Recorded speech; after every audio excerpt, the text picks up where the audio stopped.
Komisi Pemberantasan Korupsi (KPK) mencatat sejarah baru dalam penindakan tindak pidana korupsi setelah untuk pertama kalinya menerapkan secara murni pasal 12 huruf I Undang-Undang Pemberantasan Tindak Pidana Korupsi dalam sebuah operasi tangkap tangan (OTT).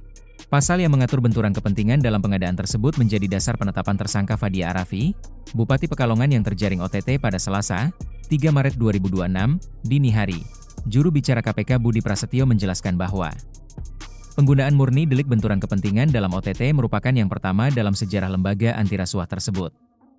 Ia mengungkapkan bahwa KPK memang pernah menggunakan pasal serupa dalam kasus pembangunan pasar di Madiun sekitar tahun 2012. Namun saat itu penerapannya masih disertai dengan pasal suap. Dalam kasus Fadia Arafi, konstruksi hukumnya berdiri sendiri pada penyalahgunaan wewenang yang menguntungkan bisnis keluarga.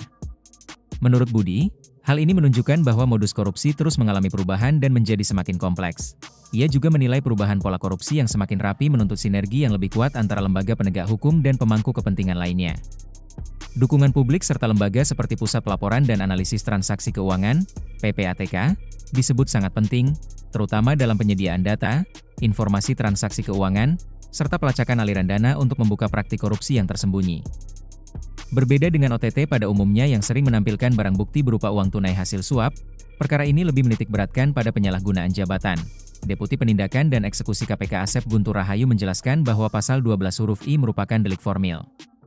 Artinya penyidik tidak perlu membuktikan akibat kerugian yang timbul, tetapi cukup menunjukkan bahwa penyelenggara negara dengan sengaja ikut terlibat dalam proses pengadaan yang seharusnya ia awasi.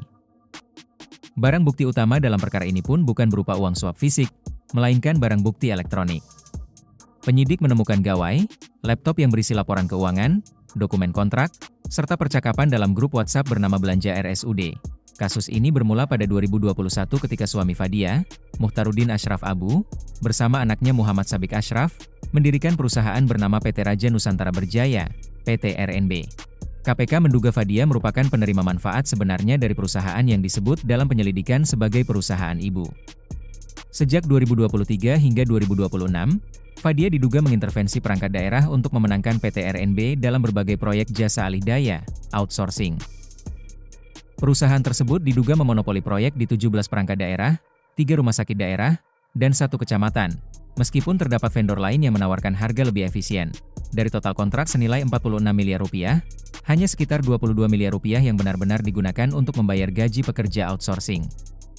Sementara sekitar 19 miliar rupiah atau sekitar 40% dari total nilai proyek diduga mengalir ke keluarga bupati dan para kroninya. Dalam aliran dana yang ditelusuri penyidik, Fadia Arafi diduga menerima sekitar 5,5 miliar rupiah. Anaknya, Muhammad Sabik Ashraf, disebut menerima 4,6 miliar rupiah, sementara Mehnasna menerima 2,5 miliar rupiah. Direktur PT RNB Rul Bayatun juga diduga menerima 2 rupiah. 3 miliar, sedangkan suami Fadia, Muhtarudin Ashraf Abu, menerima sekitar 1,1 miliar rupiah. Selain itu, penyidik menemukan penarikan uang tunai lain yang mencapai sekitar 3 miliar rupiah.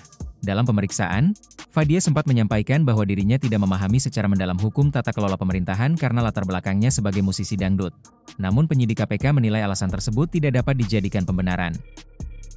Download Tribun X sekarang, menghadirkan lokal menjadi Indonesia.